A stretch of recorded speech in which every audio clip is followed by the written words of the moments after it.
Imagine this scenario. You're in the middle of cooking a meal and you notice a couple of items you need are empty. So you drive out to the nearest store to buy them. When you are back, you have purchased more than 10 items than what you originally needed. This is called impulse buying. In fact, the bill for those additional items would have cost you more than what you originally set out to buy. In this video, we'll see 8 simple tips and tricks on how to avoid impulse buying.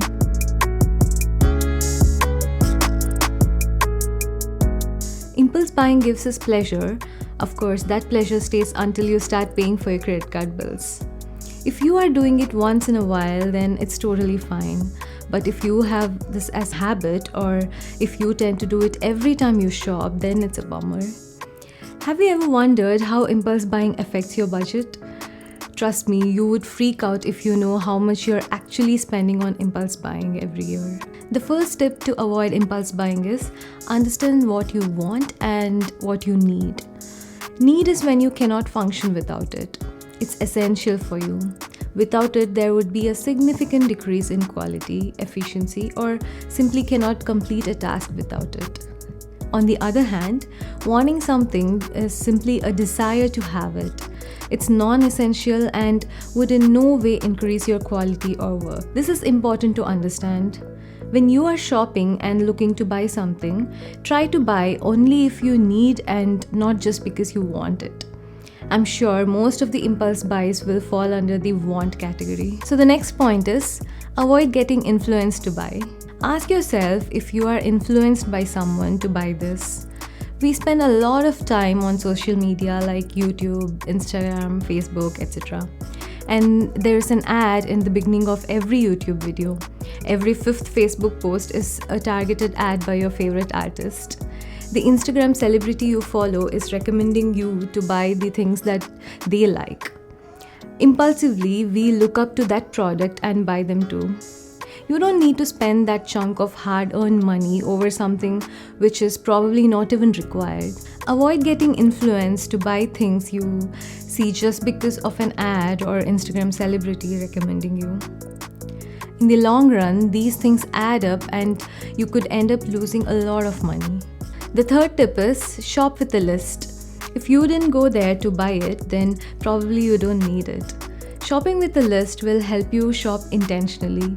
Having a list of items to pick will help you reduce impulse buying because you will know what exactly you need to buy, and this will help you skip a little detour through the aisle checking out other stuff. You can walk directly to the item you have on your list. This will save time and money. The next point is try using cash over card. Psychologically, you don't understand how much you have purchased if you simply swipe your card. A lot of people don't even check the total before they pay. We give our card to the cashier and they swipe it and we drive home happily. At the end of the month, we pay a sum to our credit card of which we don't even understand how much was necessary and how much was not. To get a sense of each of your spending, especially if you think you are overspending, try paying with cash for a month and see if your spending habits change. With cash, you tend to spend less than with a card. The next tip to avoid impulse buying is to take time to purchase an item. When we desire something, our brain tricks us into thinking it's essential. Give it some time and you'll soon realize that it's totally unnecessary. Analyze if you really need it. Take a pic and walk around the mall. If you are still thinking about it, it's probably okay to get it. And the wait period is directly proportional to the price of the item. If you are planning to spend a lot of money over something, then it has to go through some serious thinking and assessment. Give it some extra time, sleep over it, and then you can decide. So the more you delay, the less chances of you to buy it.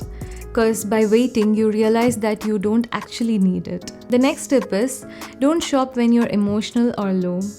We often feel that shopping can improve our mood and elevate our happiness. We end up shopping if we feel low or exhausted by a long work day, or simply for pleasure.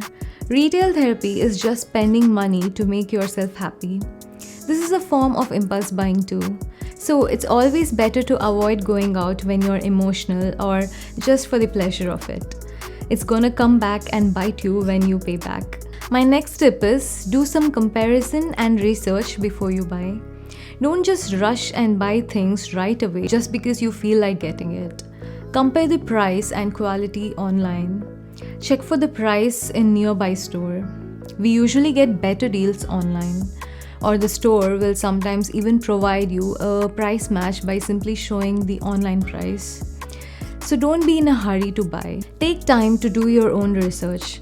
Check Amazon or Craigslist, or you can always walk down a thrift store. My last tip is you have to start tracking your expenses and create a budget.